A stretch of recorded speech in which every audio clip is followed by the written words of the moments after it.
Douglas Allen Bickford, President and CEO of Say I Love You with the Mirror Productions. It is the 9th of June 2022 at 8:30 a.m. here in Klamath Falls, Oregon, which is my hometown. Klamath Falls, Oregon is the gateway to Crater Lake National Park. One of the 7 wonders of the world, folks. It's about 40 miles north of Klamath Falls. You ought to come here and check it out. Be positive. The more positive you are, the more positive that will come to you. That's the way it works, okay? You are what you say you are. You are what you think you are. So be positive. And the first way you can be positive is, and why I'm on Facebook Live and YouTube, is to attain and maintain self-esteem from psychiatrist Dr. Susanna McMahon. She's 73, lives in Madrid, Texas with her husband. Here's what self-esteem is. Because most people don't know what the 2 words mean because nobody's teaching it except for Douglas Allen Bickford here in Klamath Falls, Oregon. What it means is you feel good about, what self-esteem is we've all been in romantic relationships, what those 2 words mean, okay? You know that good feeling you got when you first meet that person and that, you know, they can do no wrong and they feel the same thing about you. You're on cloud 9, man. You're bragging to all your friends and he or she's bragging to all her friends and family about you, and then you meet the family and woo, everything's hunky and dory, right? Well, that good feeling when you first meet that person, a romantic relationship, is what self-esteem is towards yourself, okay? Dr. Susanna McMahon, like I said, a psychiatrist, a counselor, a therapist, many years of her life, has had thousands of clients. She's a psychiatrist, so people would hire her as a psychiatrist to fix their unhealthy minds. And this book was published in 1992, okay? Every lesson in it, I call them lessons, it's in question form. This book talks about how we've been trained and taught not to have self-esteem, self-love, okay?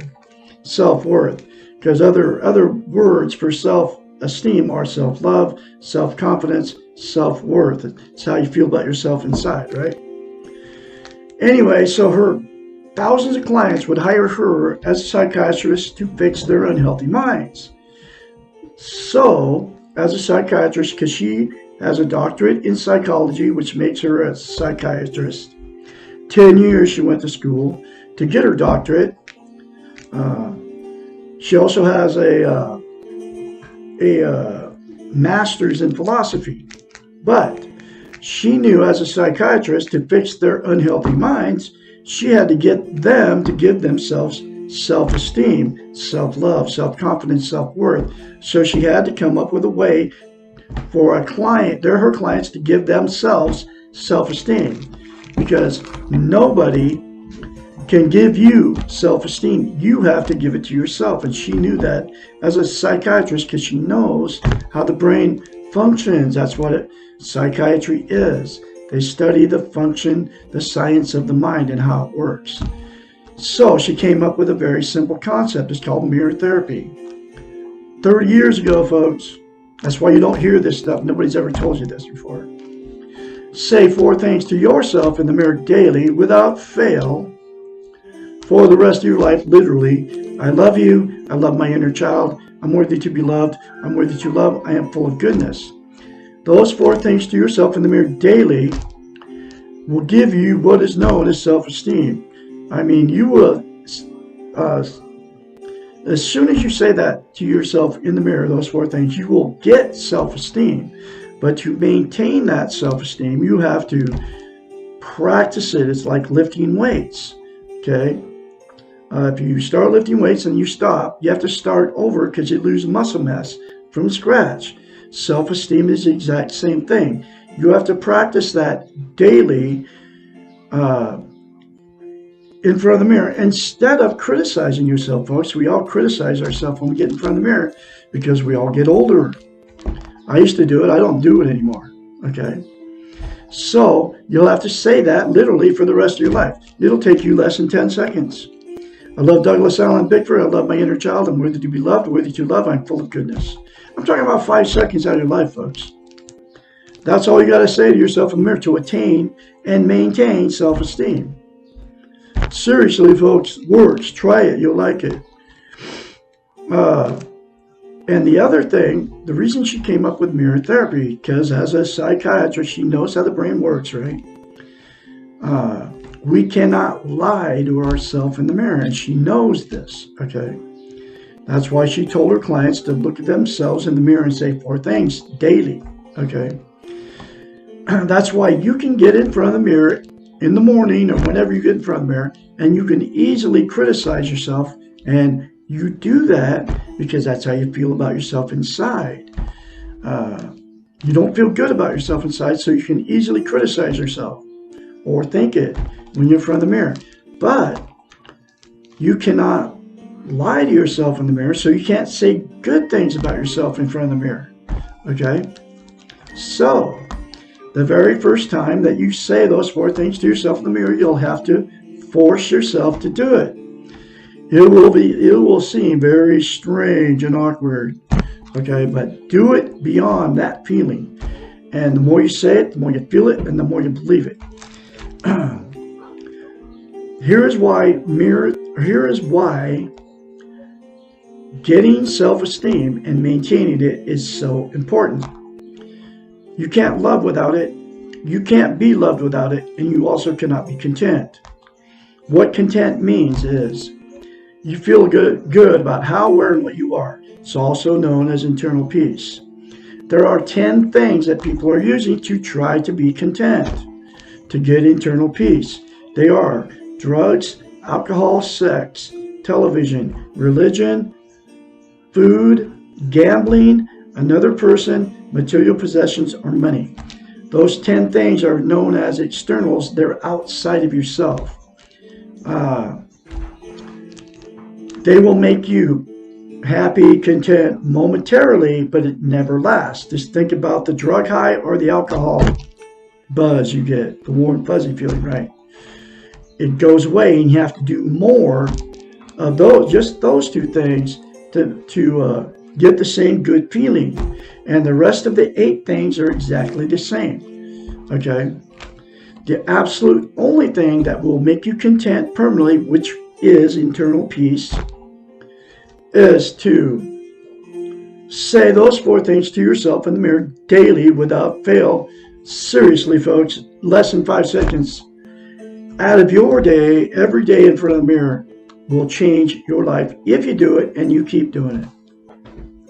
It worked on me, and that's why I am now very confidently spreading Dr. Susanna's McMahon's message, because I'm full of it now because of mirror therapy. And the other thing about self-esteem, you can't love or be loved, like I said, without it, okay? So what happens is, in romantic relationships, you'll attract somebody just like you with no self-esteem, okay? And then they will have no self-esteem, and you have no self-esteem, so you can't love or be loved. So what happens is, and whether you marry him, you don't marry him, you just get together with him, the relationship will become toxic after that good feeling goes away. And then when you move in together and all the everyday stuff of life starts happening, and the fights, the arguments, the cheating, the drug and alcohol use, They're going to the bars, picking up strange people to have sex with. Man or a woman, to make yourselves feel better in that marriage because their marriage became toxic. In front of your spouse, you'll flirt with somebody, right in front of them, and then they do the same thing to you, right? That's the toxic relationship. Going to your best friends and tell them how terrible these people are to you. Both people are doing the same thing. Telling your family members, they do this to me and all this stuff, right? You all know what I'm talking about because if you've been in relationships without self-esteem, you've been in toxic relationships.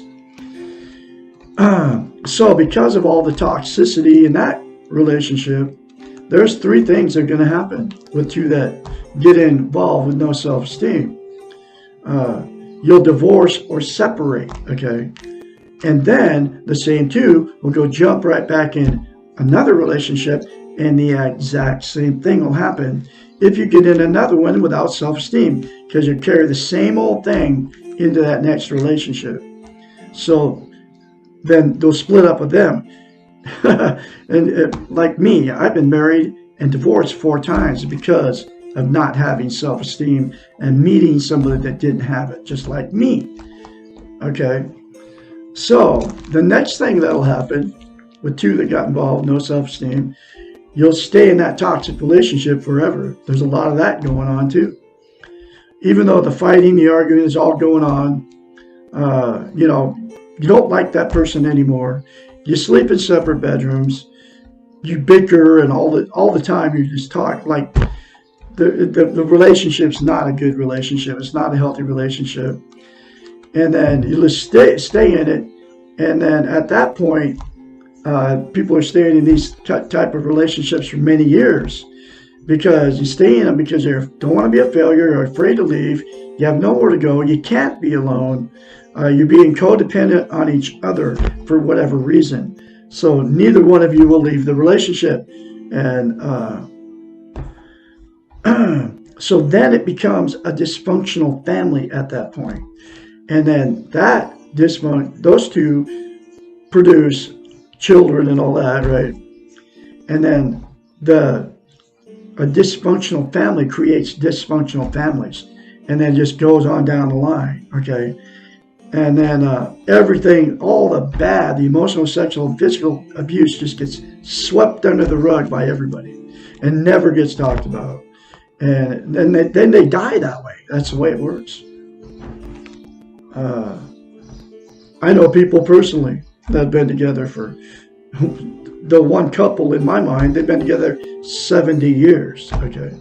But I hang around these people once in a while. I can see the interaction between these 2. They don't love each other. They are codependent on each other, okay? One's a codependent, and the other one is a I can't think of the word. It's a enabler, okay? The enabler lets the bully the other person and just enables that person to do that. And they like I said, they can't be alone, so they just let each other at each other like that, right? So anyway, and the last thing that'll happen is with 2 that get involved, no self-esteem, the 2 got involved, got married or whatever, will just, once they get divorced and been in many failed relationships or marriages, will just exit out of the romantic scene and say, screw it. I can't find anybody to love or to love me. And just be miserable using those 10 things alone out there and not taking care of themselves anymore, not shaving as a man, not putting makeup on as a woman, not getting cleaned up or anything before they go out. They just have no respect for themselves, and they're really miserable alone, okay? Just like they were miserable in the toxic relationship, right? So there's good news, because if all parties involved in all these toxic marriages, toxic relationships would say 4 things to themselves in the mirror daily without fail, They would fix their toxic relationship. They would fix their loneliness, living all alone. And they wouldn't have to use the 10 things to try to make themselves feel good anymore. And then all parties involved get this book. If you're in a toxic relationship, go through this book with your partner, if they'll do it. Okay. If they won't do it, and you want to change, but they don't want to, then you're going to be forced to leave that relationship. Otherwise, the abuse is just going to keep going on. Okay. I chose to get out of my last marriage, which was my 4th, because it turned toxic. I knew it after 2 months, but I had no idea what was going on back then. I know now because of a psychiatrist. Because I had no self-esteem, zip, neither did she. But she's never going to admit it.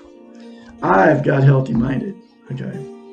You all, too, can get healthy-minded. Anyway, so I am going through this book one lesson at a time. And here's that next lesson.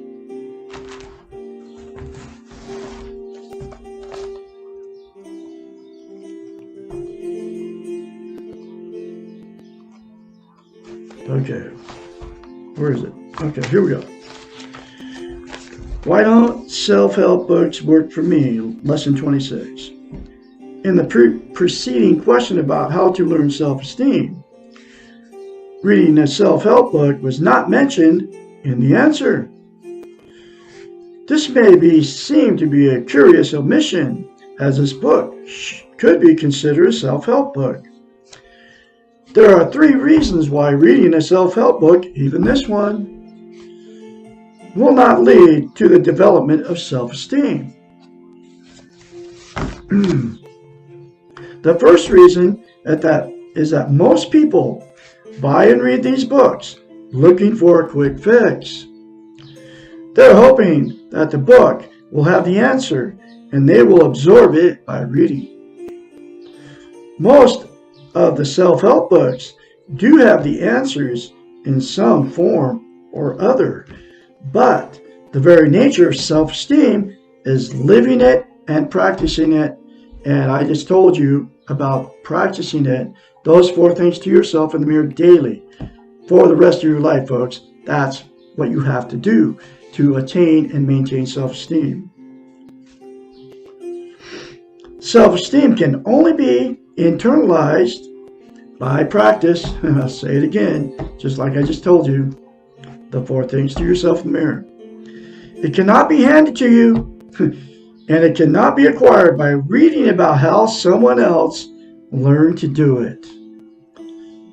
This does not mean that self-help books are not valuable.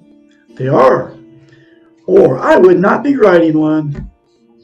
But they are valuable only as a tool to be used. Reading it alone will not do it. Reading the books. 2. Learn that you are not alone, that others have been where you are and have learned to change, and that change is possible, helps you to keep at task.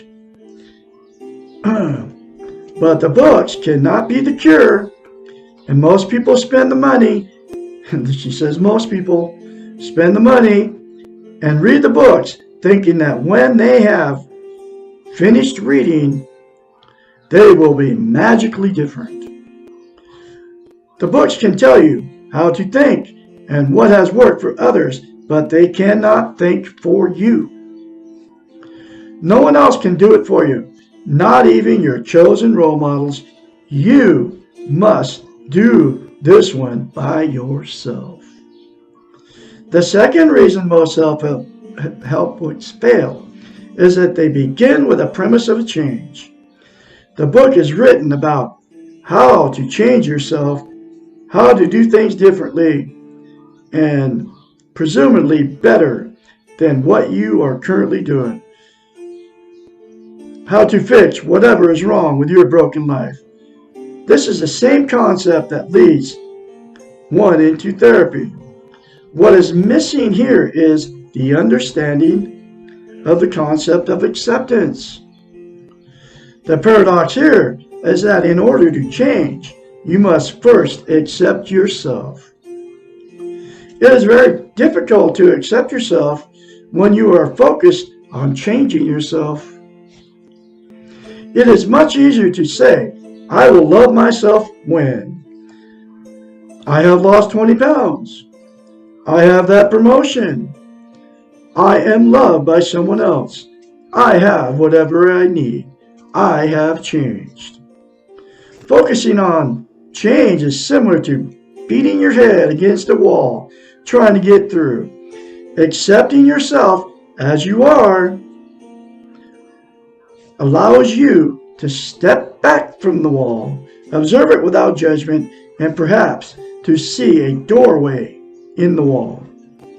Acceptance provides the doorway through the wall and allows the change to occur. Acceptance provides the foundation for change.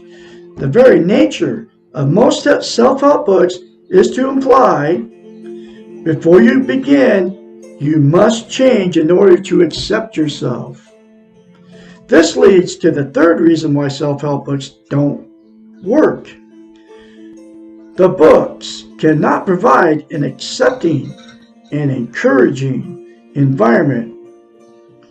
Role models, by accepting you as you are right now, can help you accept yourself.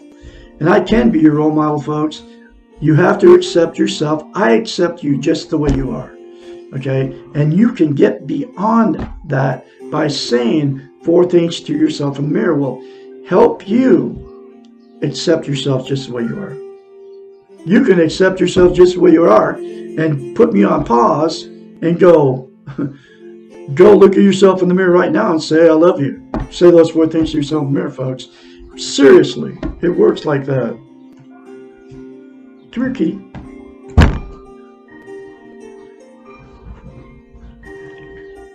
Your role models can provide the observing eyes to help you look at yourself and find the doorway to change.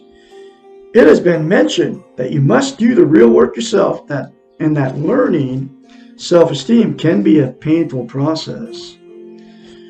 Your role models can help you accept yourself and provide a supportive and facilitative environment for the change to occur.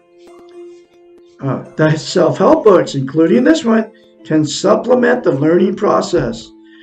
They can best be used as one of several tools, but they cannot be the only tool in learning self-esteem.